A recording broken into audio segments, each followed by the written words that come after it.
আজি মই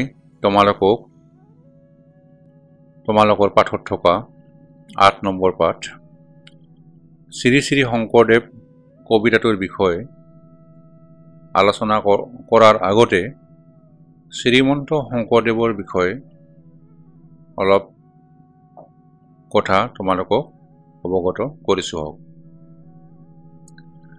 অসমৰ জাতীয় জীৱনৰ সাহিত্য সংস্কৃতি সভ্যতাৰ এক গৌৰৱময় স্তৰত উপনীত কৰোৱা শ্ৰী শংকৰদেৱৰ অৱদান অতুলনীয়, অপৰিমেয়। তোমালোকে জানা, অসমৰ বিভ্ৰান্ত তথা বিশৃংখল সমাজ জীৱনক সনাতন ধৰ্ম মতেৰে মহাপুৰুষ জনাই উদ্ভাসিত কৰি তুলিছিল। তেখেতে জাতীয় জীৱনৰ সকলো দিশতে সংস্কাৰমূলক দৃষ্টিভংগীৰে এক পৰিশীলিত জীৱনবোধ যোগাই তুলিবলৈ নিৰন্তৰ প্ৰয়াস কৰিছিল, যাৰ ফলস্বৰূপে আমি ভাৰতীয় জীৱনশৈলীত সসন্মানে নিজৰ স্থিতিক লৈ গৌৰৱ আজি কৰিব পাৰিছোঁ। আমাৰ জাতীয় সংস্কৃতিৰ ৰীতি নীতি, চিন্তা ভাৱনা, সৃজন মনন এই সকলোতে শ্ৰীমন্ত শংকৰদেৱৰ পৰশ অনস্বীকাৰ্য। গুৰুজনাৰ প্ৰতি সৃষ্টিকৰ্মাই অসমীয়া জাতিটোক সমৃদ্ধিশালী কৰি তুলিছে। তোমালোকক আকৌ এবাৰ মই কৈছোঁ যে গুৰুজনৰ প্ৰতিটো সৃষ্টিকৰ্মই অসমীয়া জাতিটোক সমৃদ্ধিশালী কৰি তুলিছে। তেখেতৰ যিটো কবিতা শ্ৰীমন্ত শংকৰদেৱ, কোন অতীতৰ ধ্যানমগ্ন যোগী তুমি, তব পুণ্য কিৰণেৰে কৰিলা পবিত্ৰ ভূমি, নিৰলে বজাই বিনা কোন কবি কাননত, স্বৰ্গৰ বাতৰি আনি দিলা দেৱমৰত। এই কবিতাটো তত্ত্বগধুৰ, মনস্তাত্ত্বিক ভাৱেৰে পৰিপূৰ্ণ।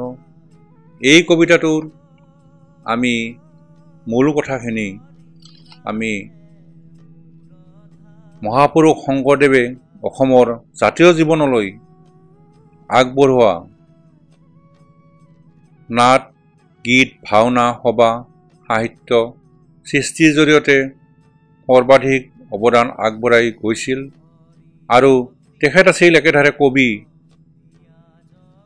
নাট্যকাৰ, অভিনেতা, সংগীতজ্ঞ, চিত্ৰকৰ, অসমৰ নৱবৈষ্ণৱ আন্দোলনৰ গুৰিধৰোঁতা, প্ৰবাদ পুৰুষ, সৰ্বগুণাকৰ মহাপুৰুষজনাই সেই সময়ৰ বহুধা বিভক্ত তথা বৰ্ণভিত্তিক সমাজৰ অশুভ দিশসমূহৰ অৱসান ঘটাবলৈ তেওঁ যি সংস্কাৰৰ ভূমিকা পালন কৰিছিল, তাৰ বাবে আমি আজি চিৰকৃতজ্ঞ হওঁ।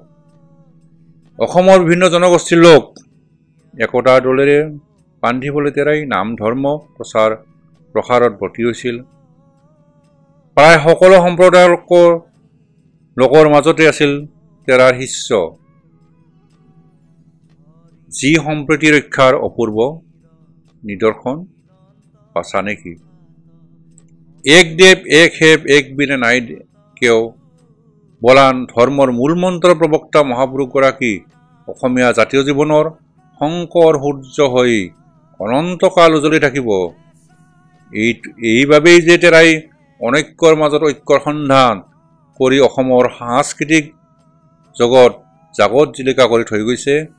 তেৰাৰ প্ৰতি আমি শতসহস্ৰ প্ৰণিপাত জনাই আজিৰ তেখেতৰ কবিতাৰ মূল বিষয়বস্তু তোমালোকক অৱগত কৰি এই কবিতাটিৰ আজি ইমানতে সামৰণি মাৰিলোঁ।